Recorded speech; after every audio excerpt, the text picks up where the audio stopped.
Welcome back to part 5 of the DB Boombox project. This is the electronic layout design part 2. Want to let you guys know that I have a brand new community forum on destructiveburn.com.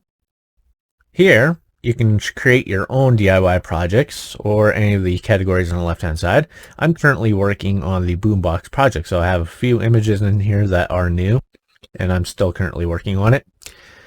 So, if you have any suggestions for me, you can post them in here if you really wanted to, or add your own.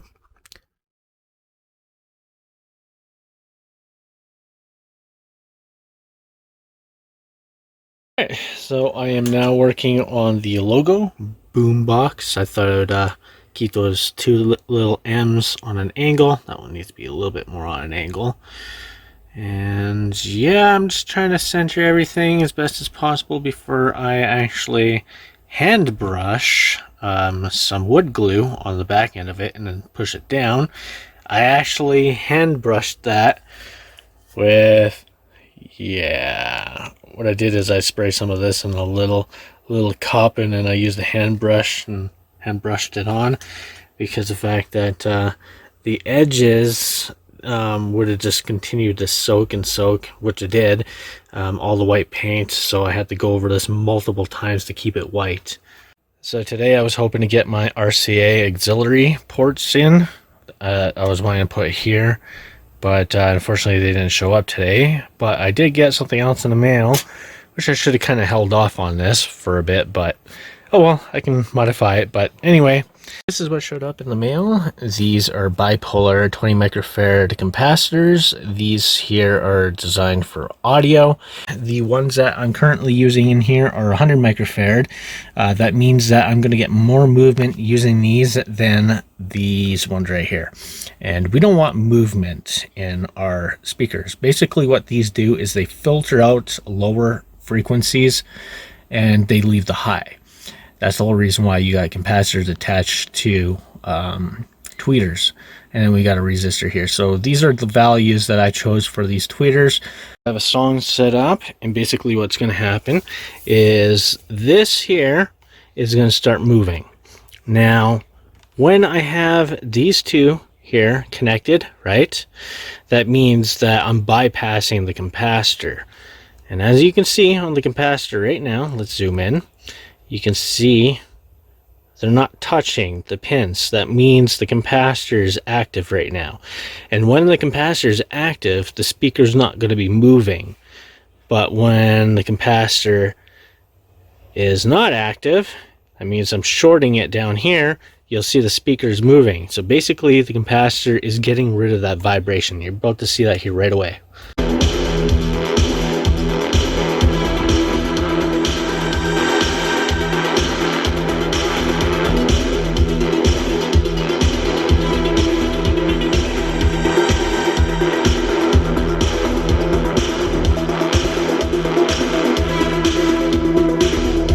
Now you see the reason for these capacitors, because we know that tweeters are not meant to be moving like that.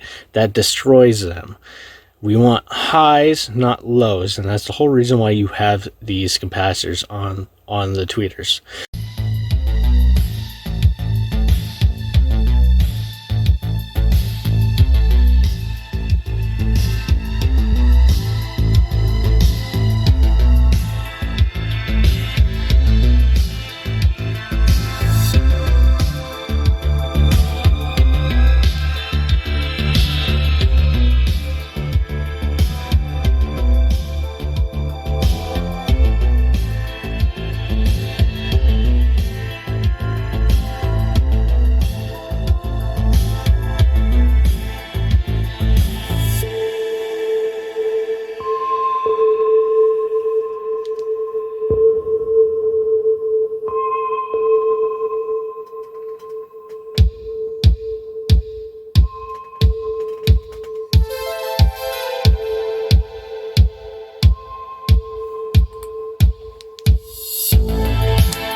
Alright, so I'm going to give you an update to the USB problem. Now, as you can see, I've moved these USB ports from here down here. I'm not going to bother using this. Maybe I might use it in the future for like some lights in the inside. Since this is transparent, I might have like something, I don't know. In the meantime, it's going to stay like that. I'm not going to use it for charging at all. It's going to be kind of useless because I don't know what its amperage can take, and plus it's just 5 volts, so it's not fast charging at all. So I decided to go with another one of these little fast charging buck converters. It's the same one that's in the other Boombox with the wireless fast charger, and I know it's really good. So I am going to be using this. So what I'm going to do is I'm going to put it right beside this buck converter, somewhere around about there. And I'm going to take this power line in. It's going to be split to here and to here. So I'm going to do all the wiring for that. It's kind of already setting up for screws and whatnot to screw it into place and exactly where we want to put it. So this outside part right here, which will go to the outside plug, will be fast charging.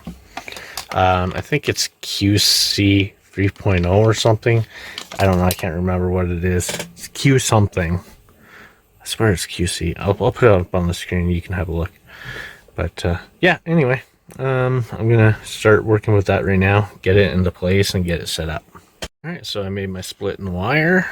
Instead of having to do extra work on this side, I can now run one to one buck converter and one to the other buck converter.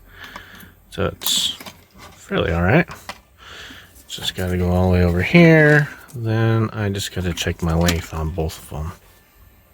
Alright, so the buck converter is now finished. We can trace the wire all the way along right to here, and it splits off right about here, as you can see. Goes along here, one into the buck converter and the other one into this buck converter, which goes to that relay. So now I should be able to plug my USB port into it and see if it does fast charging or not. Just in case something ends up happening. Let's see if we switch. It was at this moment I realized I screwed up. Turn on from down here. So the light's all turned on. I can't remember if this thing actually had a light or not. I don't know. Doesn't look like it does. Alright, let's see what we actually get here. And we have no power. No power at all. Uh-oh. Maybe something's up. I just noticed something. I made a really stupid error. Have a look right here. Yeah, that's not how it's supposed to go in. So hopefully there's some safety part on that, why it wasn't working. Yikes. And I wrote it down here too. This is obviously minus in, and the other one is plus, which should be like, I don't know, I think it's under here. It's in there somewhere, I don't know. Oh yeah, right there. Jeez. I gotta switch these around. Hopefully it still works. If not, I'm gonna have to buy another one. Damn. Alright, I really hope this thing still works. We'll find out. Hope it has some safety to it.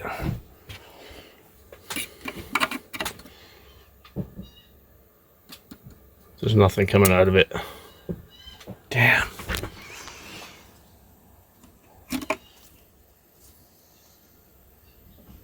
Damn. Did I seriously screw it up? Alright. May have to buy another one. That was a stupid move. Come on. Get in the hole.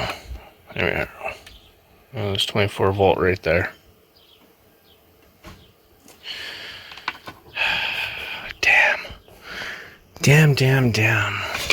There's nothing else coming out of it, is there? It's dead. So I take off the heat sink. That way I can see this a little bit better. And what I'm seeing is there's an S back there. Assuming to my knowledge, that is a fuse. and I went to test it, and I'm getting absolutely nothing out of it. So what I'm going to do is I'm going to bridge it. I'm going to put low voltage through it first using one of my power adapters, and we'll see if I actually get an output on this. I did buy another one just in case, but I'm going to bridge that and see if I can actually get anything out of this. So I have it all connected. I'm going to plug it in, and I am going to jump this right here. Let's see what happens.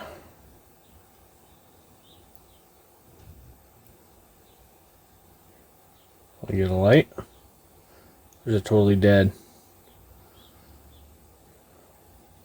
Oh, could help if I turn the power supply on. Alright, so it's at 8.8 volts, something like that. There is a little LED off on the side right there. You can kind of see it right there. Let's see if it turns on. Oh, that's exactly what happened. I blew the fuse. Okay, so let's plug this thing in here, and hopefully you can hold that better. There we go. Alright, let's try that again.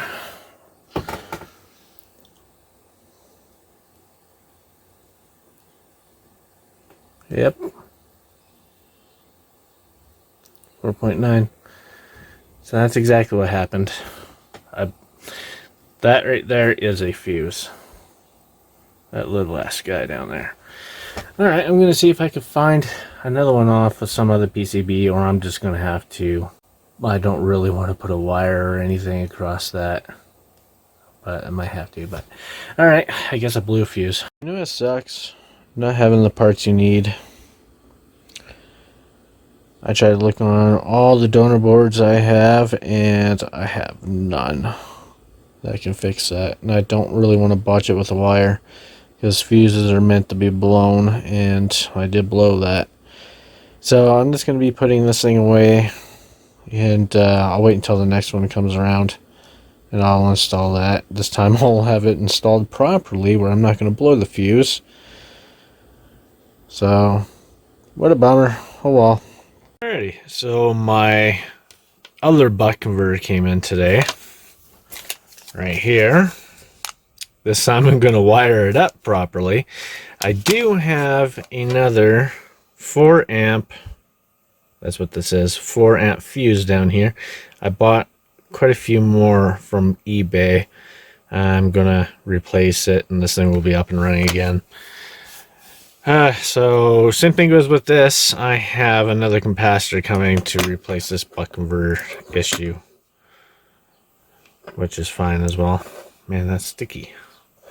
So yeah, these two are out of commission for now, which I won't need anytime soon, but I am going to get them fixed because they are useful. But yeah, this came in the mail, and I decided to also get one of these. It's the same one that is in my other Boombox. It's probably a different brand now. I think the other one was unbranded. So all it is just these things being manufactured, and people are just throwing their brand on it. It's just the same thing.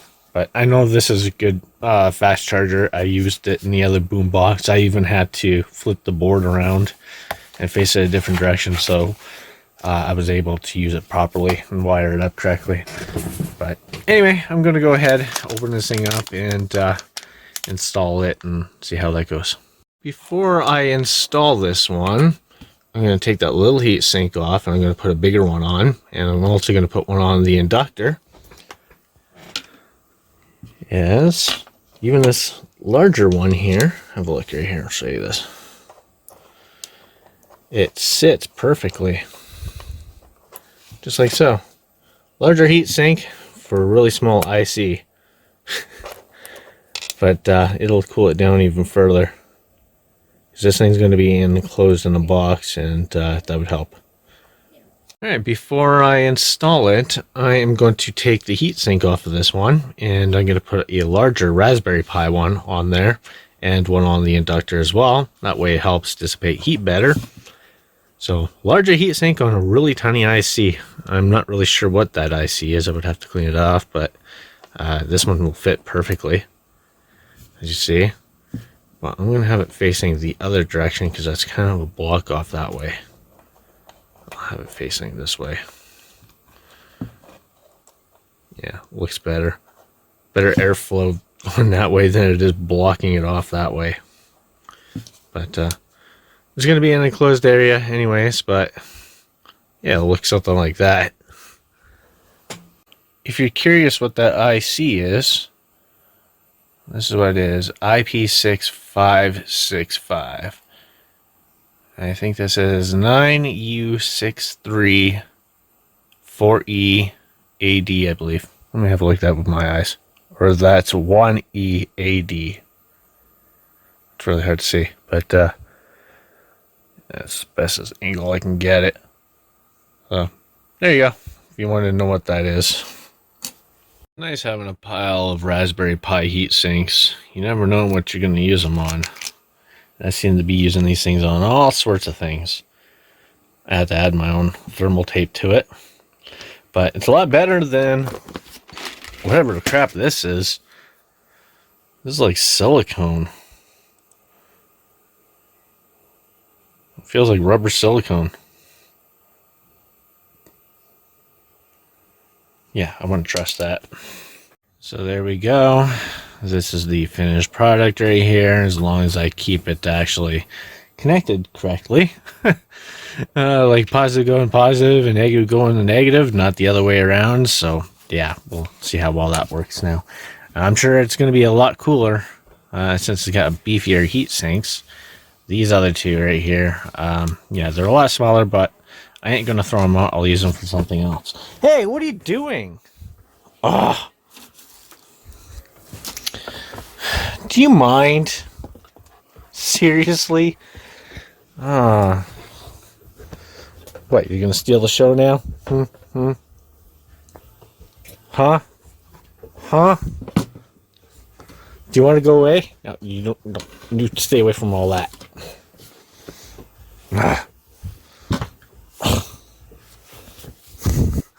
Okay. Well, I got doggy problems, so I'm gonna stop the video for now. Alright, let's give this a shot again. Eee, there's a light this time. That means I wired it correctly. Alright. Just, where the heck? Oh, it's over here. Let's make sure that there's power coming out of that thing.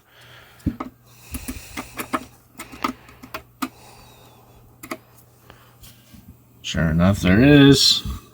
You're getting 5.1 volt. I don't have a QC tester to figure out like the rails, but these things are well documented anyway. That's not the point of the video. It's just a matter of building the boombox properly without things connected backwards. Yeah, I'm still kicking myself for doing that. That's a stupid rookie move. I should have never did that. I'm very cautious too when I'm wiring things up, and I just don't know how I screwed that one up. But yeah, there we go. Alright, my older phone, the S8, is connected. Just going to turn the screen off and plug it into here. And let's see what happens. Get it in there. There we are. Let's see the phone. Charging. Fast charging. Saw it there for a second, and we are at, yeah, 8 volts, 1.3 amp, 1.4. Yeah. It's doing its job, which is good. It's exactly what we want. So we got fast charging. It's better than using that, which is just 5 volts. Yeah, that's kind of sucky. I just noticed something. Have a look right here. It's on an angle. There's a lot of play in that. Maybe that's not that great. You can always swap it out though at any time. That's ridiculous. Still keeping its voltage though. So maybe it's not that bad. Okay. Let's connect you to the fast charger now. No!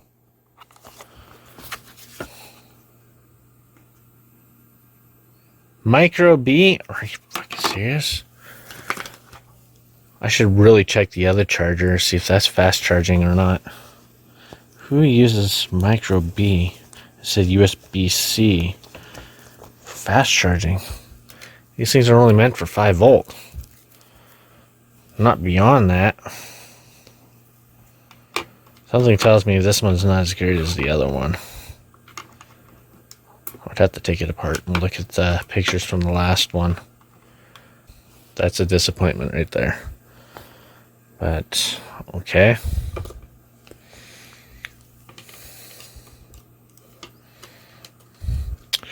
Let's see what this says.